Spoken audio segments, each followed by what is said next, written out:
Chris Cuomo, and we have breaking news in a string of murders that haunted New York for decades. And now it may have been blown open. The Gilgo Beach murders. Today, accused serial killer Rex Heuermann had 2 more murders of women charged against him.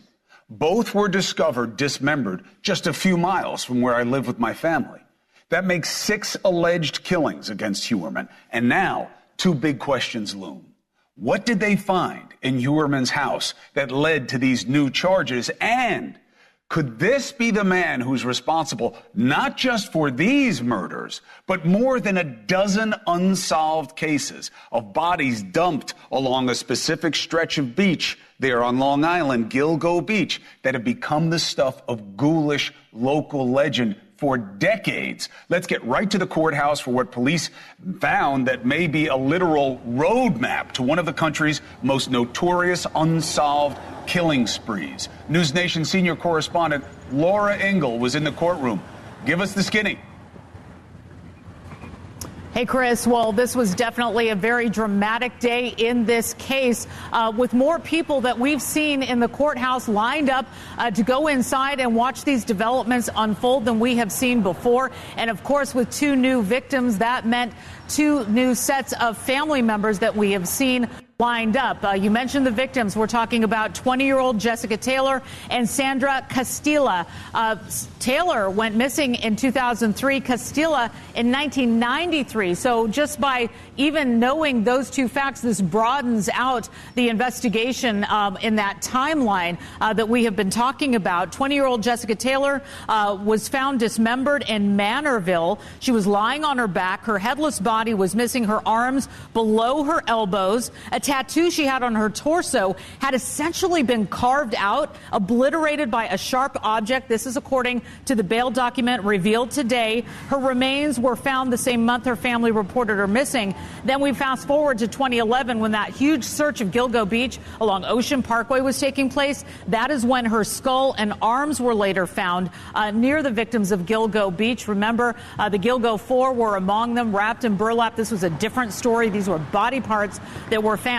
Also, in Suffolk County, in the North Sea area, the Castillo victim was found. That was back in 1993. And I know we're going to be hearing from some experts, but it basically all came down, Chris, to hairs and hard drives the investigators were able to connect Rex Heuermann with these allegations of these 2 additional victims, bringing this now to the total of 6. And as we moved through the day, there was a gasp in 2 courtrooms. This went so big that they actually needed to use 2 courtrooms to have so many people watch what was happening today. And there was a gasp when people started going through the bail document, which was almost 40 pages long, that included some of the things you mentioned. The lists that they found on the hard drive. These are things and items that were listed allegedly by Rex Heuermann that would help him get to his victims. So let's talk about what we have here. We're talking about a section that had pre-prep, prep, and post-event lists.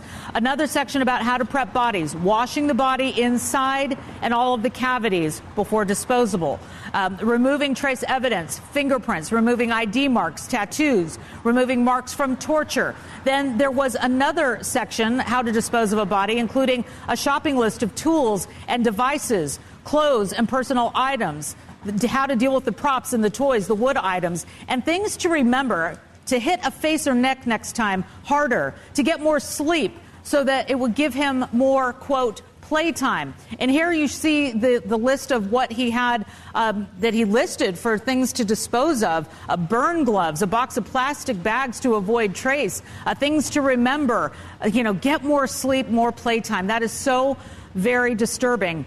And also, he talked about in this alleged list push pins to hang the drop cloths from a location where possibly he could have been doing bad things. And that is a disturbing detail because it said in the list, use push pins to hang the drop cloths, don't use tape.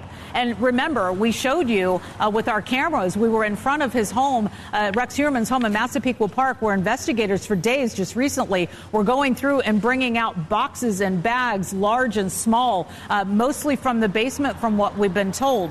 So it all ties together, and it paints a devastating story, if true, of what Rex Heuermann is accused of doing with these women. And one of the questions, Chris, that I've been hearing over and over again with the reporters that I have been covering this with for years is, how long did he keep these women alive? How long were they alive?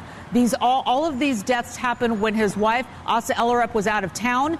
And each and every one, there is information about where she was.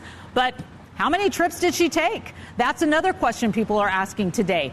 How many more trips did she take that they are going to be able to match up? As you mentioned at the top, there are more victims in the Long Island serial killer case. We know that they are working through, the district attorney and his investigators are working through those devices, over 350 electronic devices pulled from Rex Heuermann's home and office and storage unit. They are going through it meticulously. And we got to say, we've been covering this case for a really long time, Chris, and you got to tip of the hat to Ray Tierney, because nobody knew these details. This was a complete shock and a total surprise today in court. A lot of integrity in this investigation, and comes as a shock to us, but all we want is for them to do the job the right way, right? And that clearly seems to be happening. You and I have been doing this a long time.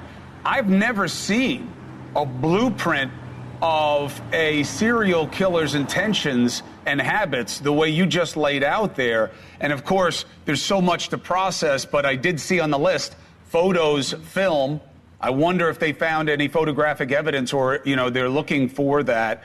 And just how macabre it was for this guy to kind of figure out how long he could keep him alive. Now, the big question, Laura, is if this goes back to 93, we know that his wife wasn't with him at that time, but what about all these years since the main, number of Gilgo Beach murders? Did he just stop? So there's a lot here to process. Thank you so much for taking us through it. There'll be more to come, I suspect. Thank you very much. Now, let's bring in the man that Laura was just discussing, the district attorney for Suffolk County, Ray Tierney. Ray, what a day for the office in terms of, I know that Laura described it as a gasp, but these are murders. I don't have to tell you, you've lived it, but these are murders that have haunted the area that people thought they'd never get answers to. What does today mean in terms of where you believe you are in the investigation of the unknown cases? Well, thanks, Chris. Thanks for having me. I think today was, a big day because ever since we initially indicted the case, we said we were going to prosecute, investigate the Gilgo 4, and then once we charged those cases, we were going to move on to the other bodies on Gilgo and then off. And so what you see with Jessica Taylor and Sandra Castilla, you see that come to fruition. So these are allegations. We look forward to proving them in court, but we have been able to, move the case off of the Gilgo 4 and move it forward. So help us understand, when there was that second massive search of the house, okay, it was confusing to the rest of us. It's like, well, wait a minute, didn't they do this already? What triggered you to go back in such large scale a second time? Well, as we expanded the investigation and continued the investigation, different facts came to light, one of which was the planning document. So taking that information, we followed the evidence, and we took the necessary investigative steps. Those steps included doing the search out east with the canine units, as well as researching, doing a research of the defendant's house. Describe to me how that document was discovered and how it was reacted to. So, there's, as you said, well over 300 electronic devices that we have to search, many of which are encrypted, many of which are old, so you have to get the proper software. So we were going through that sort of meticulously, and this particular document was erased, so we had to get it out of unallocated space on the computer with forensic software. And once we were able to retrieve it and look at it, we knew that this was a significant document because it really evinces, our allegation is that it evinces the intent of the defendant to, in fact, commit the 6 murders. Okay, so 2 questions. The 2 that are charged today, they were found dismembered. The other bodies weren't, and that leads to a suggestion that it is a different MO. It would be a different murderer. Why do you believe it's the same? So just to make clear, Jessica Taylor was dismembered, her heads and her hands and her head, and Sandra Castilla was mutilated but not dismembered. So that's a little different. I do think that over a time, any criminal's modus operandi will change. And the other thing to keep in mind with regard to the Gilgo 4, when they were recovered, a lot of time had elapsed, so they were largely, if not completely, skeletonized. So we did not have as much information available to us with the Gilgo 4 as we did with Ms. Taylor and Ms. Castilla. So New York law is a little peculiar. People are used to first-degree murder, meaning intentional murder. Here it's different. It's almost always public officials, peace officers, firefighters, but then the last provision is basically what people will know as felony murder, wherever they are. And you did charge that with some, but not all. And felony murder would mean that you believe this was part of a kidnapping, a sexual assault, and then he murdered them in furtherance of that crime. Why not with these 2?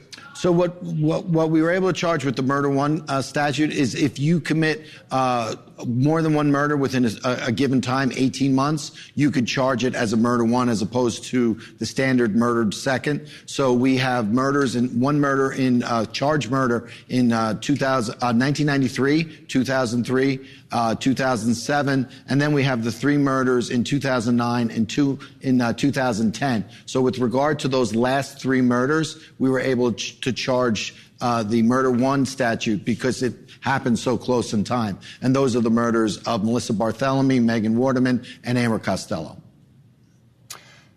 So, Ray, the really vexing question right now is, what do you think, Mr. District Attorney, he's been doing from 2014 until today? Well, we more than think we've done with great investigators and great teamwork, we've been able to piece together a lot of information. So we don't talk about what we think, we talk about what we can prove. Up to now, this is what we have with regard to these 6 cases, these 6 allegations, which we look forward to proving. But we're just going to have to keep on working through the evidence, and then we'll speak through our indictments like we have since the very beginning. Is there reasonable suspicion or probable cause at this point to believe that it is worth investigating if Rex Heuermann was active as a serial killer beyond these 6 victims, beyond 2014? Oh, there is nothing, we said we were going to expand the investigation, and there's nothing off limits. We're not going to stop. We're going to continue to investigate. We're going to continue to follow the evidence to its conclusion, and we'll let the chips fall where they may. Is Heuermann giving any indication that he might talk? He's represented through counsel, and we operate as we're required to do through his counsel. So again, we'll continue to do our job, and we won't worry about what he's doing.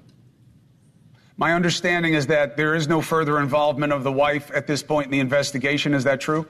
What has been made clear with regard to all 6 of the charged murders, that during the time of the commission of the murders as well as the disappearance, the family was out of town. So I think there's no evidence that there was any co-conspirators, and certainly it appears from all the evidence thus far that the defendant acted alone. Now, Ray, you have a great reputation, as you know, and the audience should know. I live in your county. But you're a very calm guy. How surprised are you on a personal level that cases that people thought were never going to be figured out are all of a sudden coming to light on your watch? I'm not surprised at all. You're always, as investigators and prosecutors, you're always you're always optimistic. And I think if you bring really talented people together and you work together collaboratively with other agencies and other talented people, good things inevitably happen. So while, when I got into office, I had no idea. I was optimistic and hopeful that we would be able to bring some results. But do you know that there are more open cases out there that he could be linked to, right? There are a lot of open cases, not only in our jurisdiction, but in every jurisdiction. And, I think the way we work this, and everybody, talks about, well, is the Gilgo Task Force going to look at this murder? We do it through the auspices of these investigators, but we take each murder by itself, and we don't come with any preconceived notions or preconceptions. We just follow the evidence to its logical conclusion, and hopefully we get to the result where we can speak to an indictment. Well, look, the more closure you can provide, the more communities can rest, the more families can finally have some peace with what happened to their loved ones. District Attorney Tierney, thank you very much for making time for us tonight, and we look forward to the rest of the investigation. Thank you very much, sir. Thank you, Chris. All right. Now, we're going to let the DA get back to work. I got to tell you, that's who you want as a district attorney, okay? Yeah, I mean, I live in his county, but no nonsense, no politics, no hype. He just has the job going. There's something, as macabre as this is, as morbid as it all is, there's also something refreshing and confidence building about that, isn't that? That guy is on the job. He didn't sell himself one bit. He didn't sell his team one bit, except that we're doing the job. Who knows how many cases they could connect to this guy, Rex Heuermann. Now, that leads us to our next question. Serial killers are a very unique animal within humanity or in humanity. Let's bring in forensic psychologist and visiting scholar at Boston College, Gary Briccato. It's good to have you, Gary. Thank you for joining us. Pleasure. I bet you share the same perspective, right? Ray Tierney is like from a bygone era of just the facts. He's got that Dragnet vibe to him, and it's refreshing, given how much hype we see with these guys being more politician than policeman these days. But absolutely, Rex Heuermann is winding up to be a real curveball to us. At first it seemed like, well, maybe this is not the kind of guy who's usually a serial killer. But have you ever seen anything like that planning document that they found? Actually, there was very little in the planning document that was surprising to me as someone with expertise in serial sexual homicide. Most serial killers are men who repetitively kill victims, usually women or children, for sexual purposes. And the idea is that there is usually the playing out of a very meticulous fantasy that is about repetitively taking revenge against someone who has hurt you, asserting dominance, control over someone, whether it's women, people who mocked you, a family member, mother, father, etc. And those fantasies start pretty young, and they ultimately get enacted. They spill over into acting out. It's very interesting because I've always thought that in repetitively killing women, these kinds of guys are really repetitively killing the same person symbolically and perfecting it over and over like a director that's trying to get the movie perfect. Yes. But Doc, didn't you notice that with the information that we have right now, there's almost nothing to motive.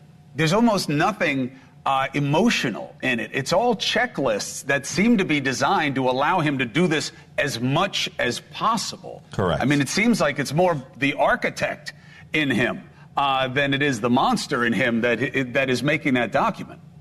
Well, what the documents suggest is that there was some degree of torture, and so the stimulation would be associated with probably keeping a female victim for some time and engaging in all kinds of acts. For example, there's a reference in the document to one victim who is hanged and the rope snaps because it's not done properly.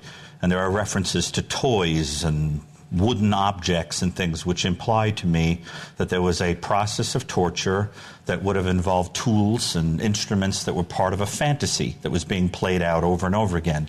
Usually this kind of offender records this in some way. They either have an extremely good visual memory for it, or they're photographing it or filming it or drawing it. And we do see reference to photographic material also there, which is very important when understanding that the motive is essentially to get a thrill from perfecting the bringing to life of a sexual violent fantasy over and over again. And these men are very prolific. Prolific. All right. So that's the last question. And I really appreciate you, Doc. The question for me is not just as a local, right? Because literally the last two victims were found in my backyard, figuratively. Okay. We do know that serial killers sometimes take time off. Okay. Right. What is your suspicion has been going on since 2014? Do you think he stopped, or do you think we're going to learn whether he decides to talk, as they sometimes do, because they're very braggadocious, or through just forensic and police work? Do you think he kept killing? Well, if Hoyman is guilty, the average age of at which one starts to commit this kind of offense is about 26. And there are these cooling off periods that can come between the offenses, but they don't tend to be years. Usually the person goes on and on and on until captured or eliminated in some other way. I will tell you also that in this case, because this person took such measures to conceal, learning from other offenders and learning how to outpace the science, he evolved. And so he starts out with dismemberment, which I can tell you from my own research is mostly done to get rid of evidence. That's why you get rid of tattoos, the hands, the head, fingerprints, things like that. You butcher those, and then eventually he clearly got bolder and then started keeping the victims in a pile somewhere to visit. Probably to visit or to reminisce or to feel as if he possessed them. But originally, what it looks like is he was just eliminating them to avoid capture. I think he would have been very prolific. The average number of victims for this kind of offender is 12. I've heard Samuel Little is the most prolific. He had 93 victims. Right. I've covered so many of these, but I'll tell you, that document, I don't remember seeing any, maybe the BTK guy, a couple other ones, but Rex Heuermann has gone from kind of an outlier to now being someone whose name people are going to remember within the monsters that can be among us. And I don't think we're done learning about this guy. Not with the bodies we know about so far, but ones that may be to come. So we'll continue the conversation, hopefully, to give communities peace and give families closure. Doctor, thank you very much. Dr. Picotto, thank you for being with us. We'll talk again. All right, Pleasure. 4 minutes and 5 seconds. I got to tell you, I mean, this one shocked me because they had looked into this originally. You remember when I started reporting on this story, I told you how the police chief involved, this guy Burke. He didn't want the FBI to help when the Gilgo murders were first popping up in the 90s, early 2000s and after. And people thought maybe it was because it was him, but it wasn't. It was that he didn't want the FBI sniffing in his backyard because stuff he was doing, not this kind of stuff, but other nefarious stuff. So then the cases just went cold. And all that time, Heuermann was left alone to do whatever the hell he wanted to do. Where will it lead us? All right. Haley Biden, the widow of the president's eldest son, Beau, one-time girlfriend of his brother, Hunter Biden. You remember that whole intrigue, right? She took the stand in the case today. Could what she said be enough for the jury to say, Hunter Biden, feel bad about you being an addict, but you're guilty? Next.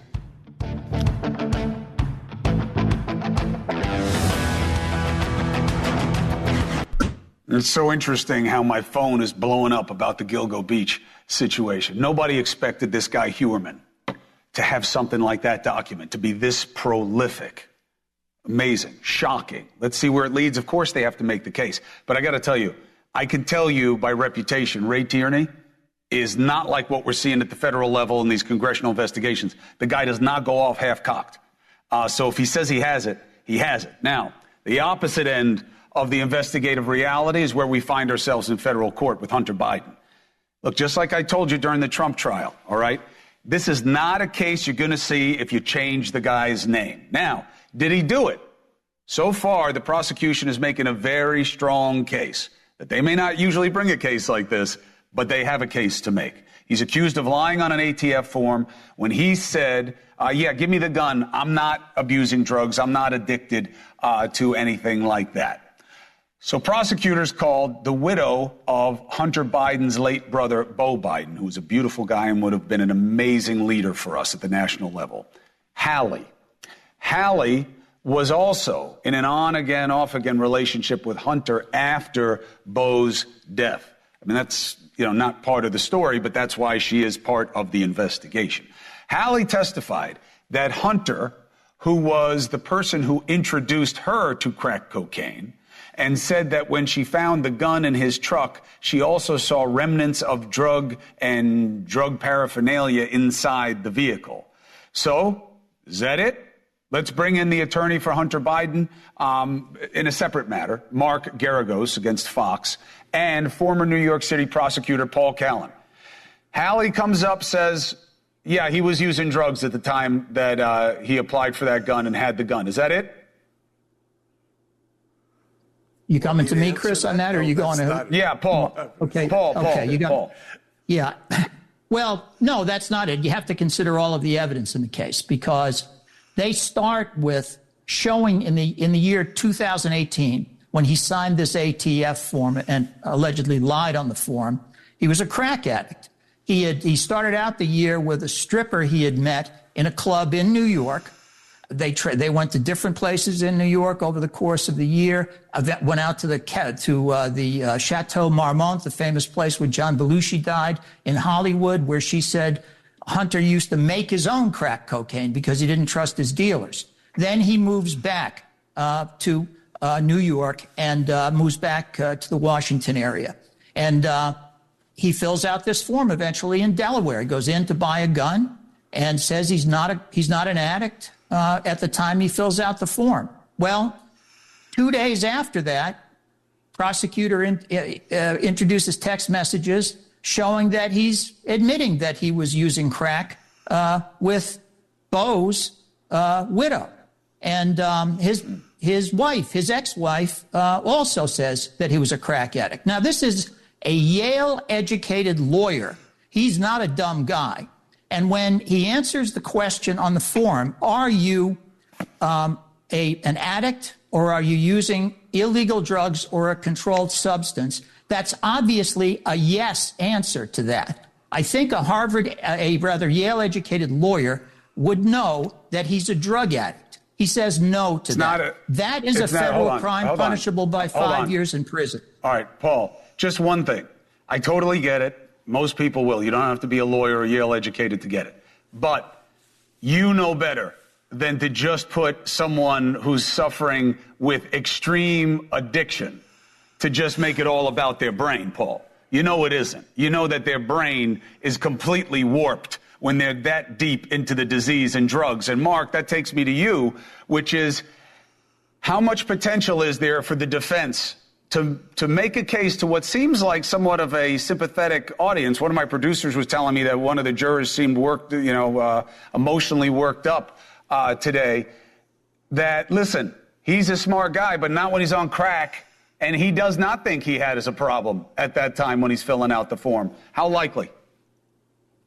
Well, look, this loyal, educated lawyer will tell you that you've got jurors, more than half of them, who have close family members or associates who have substance abuse problems. Mm-hmm. I don't know anybody really who doesn't. And if you do, you know for a fact that when somebody's in the throes of this, they can almost always inevitably be in denial. So that's number one on the facts. This is the most over-the-top prosecution I've seen since Trump in state court here in Manhattan. And number two, legally, I don't know how you can strip someone of a constitutional right post-Heller of the Second Amendment by answering a question. I just don't see it. There are courts that have already invalidated this kind of restriction. Even if he's convicted, I think this case won't stand up on appeal. But having said that, I don't even know why this case has been brought. I mean, it's really the most ridiculous waste of federal prosecution. Well, I know why. We've got a Trump-appointed special counsel who has decided that he's going to prosecute this guy. Yeah. Just like we had a former here in Manhattan. He was appointed special counsel by the Biden administration. Okay, they could have brought somebody else in. He was appointed by the Biden appointee. Okay? In any event, the reason they have to prosecute this case is we don't want crack addicts having weapons, particularly a 32. The reason he's being prosecuted, That's why this law was passed with the support of Democrats and Republicans. This was the work of a guy who got pressured by the House in order to do the dirty work that they wanted to tit for tat politically. You know it, I know it. This was a law that was passed during the crack epidemic when there was a crisis across America by people being addicted to crack. I was a DA at the time, and I remember the violence that was going on in Brooklyn, New York. I was a defense lawyer at the time. So there you have it. That's why we have the law. Multiple things can be true. In this case, multiple things can be true. And one of them that's true is that this is even a bigger over-the-top outrage than Trump in Manhattan. I mean, look, here's the good news, all right? Everybody gets it. Do we want crack addicts to have guns? No, it's just the people who are usually arguing that crack addicts should have guns and that everybody should have guns now suddenly like the policy that Paul's talking about when it's Hunter Biden. Everybody gets it. This is lawfare. Same thing with Trump in state court. It doesn't mean that Trump didn't do it. It doesn't mean that Hunter Biden didn't do it. It's that we're using the law to prosecute our political opponents. And everybody gets it. Who's going to make it stop? Paul Callan, thank you very much. Well argued and not easy. Mark Aragos, as always, thank you. 4 minutes, 30 seconds. When we come back, we are not going to leave long COVID alone. I'm telling you, you're going to start hearing more about it from the people in power. Not in Congress, because, again, they're all about going after their opponents. But so many are getting so sick. They keep increasing the estimate, more and more millions, and they still don't even have a clue. There's a huge new report just came out from a very respected organization that we're seeing that long COVID is doing more and worse than we ever imagined. What does it inform about what we need? What does it inform about the vaccine? Next. Attacks every age, sex, race, ethnicity. It can attack every organ. They have identified more than 200 symptoms, and the whole thrust of the report is what they don't know. Let's bring in Dr. David Petrino, long COVID specialist. He is part of an emerging trend in medicine. People who have to commit to this because it's so engrossing. He's at Mount Sinai Health System in New York. And Cornell University virologist and research scientist, Dr. John Moore. John, it's good to meet you in person. Thank you for helping my own personal education and understanding what matters and what doesn't. It's good to have you here. And Petrino, thank you very much. I'll start with you. Petrino, how much does this report echo your reality? And what do you want people at home to know about how significant this is? Yeah, absolutely. Thanks for having me, Chris. It's a great report that goes into comprehensive detail about the seriousness of long COVID. This is something that we've been seeing in our clinic as we've treated over 3,000 people with long COVID over the last 4 years.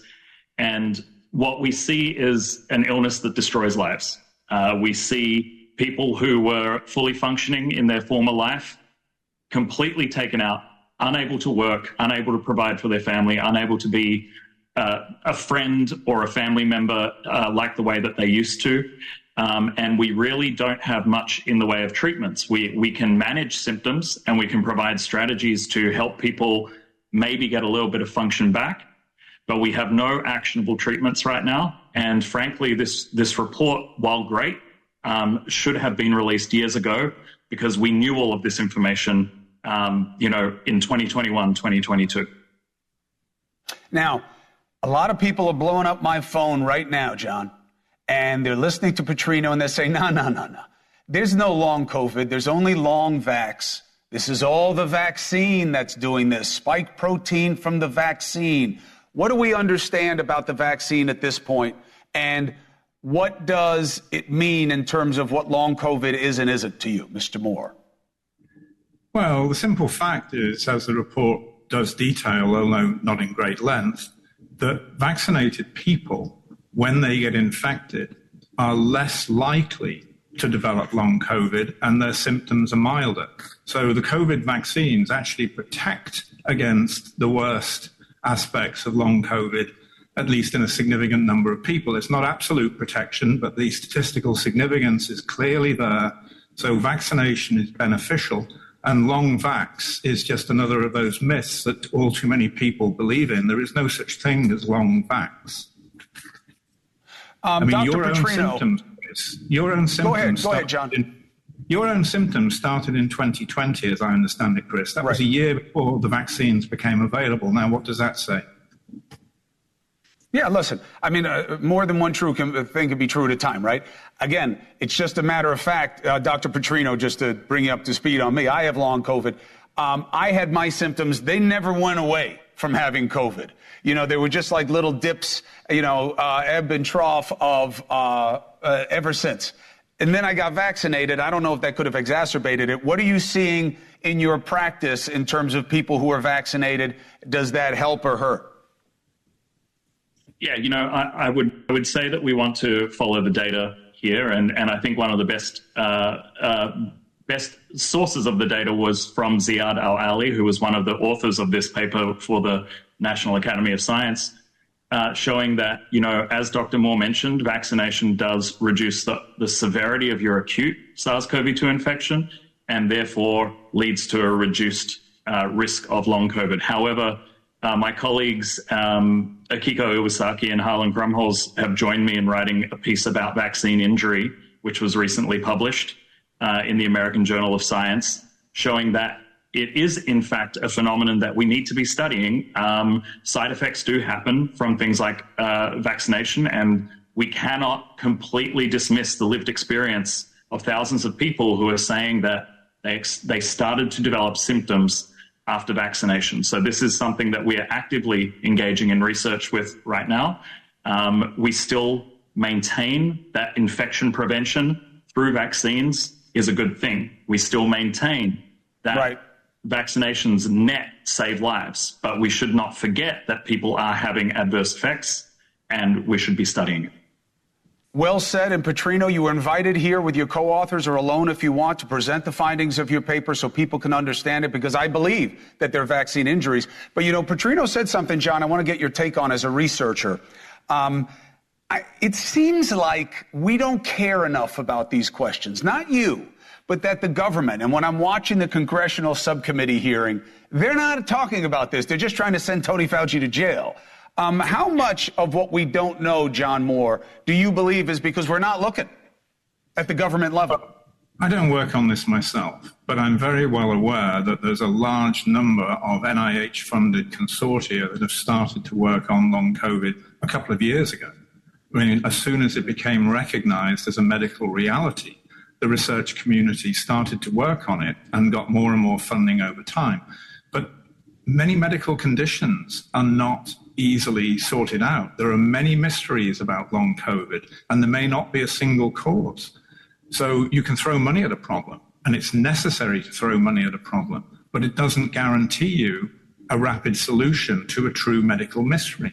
And there is such a thing as long flu and viral infections of other kinds that cause broadly similar symptoms. Medical historians have looked at what happened in the 1920s, in the years after the great 1918-1919 flu pandemic. And they've identified many examples of people who now would be thought of as having long flu, which seems very similar to long COVID. So it's not unique to the COVID virus. It is true of other respiratory viruses and other viruses, and that's increasingly being recognized and more studied. Well, look, John, I love your perspective, and I rely on it. I appreciate you as we continue to go forward, helping me make sense of what to press on and what to pull back on. Thank you. And Dr. Petrino, thank you for the work you're doing, trying to heal people.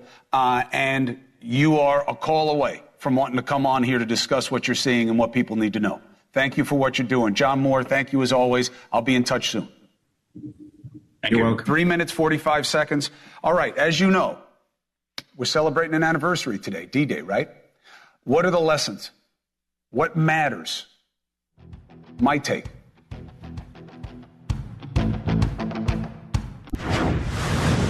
Having studied the death and commitment and seen the movies depicting D-Day, you can't not be hit in your heart by what those young men did.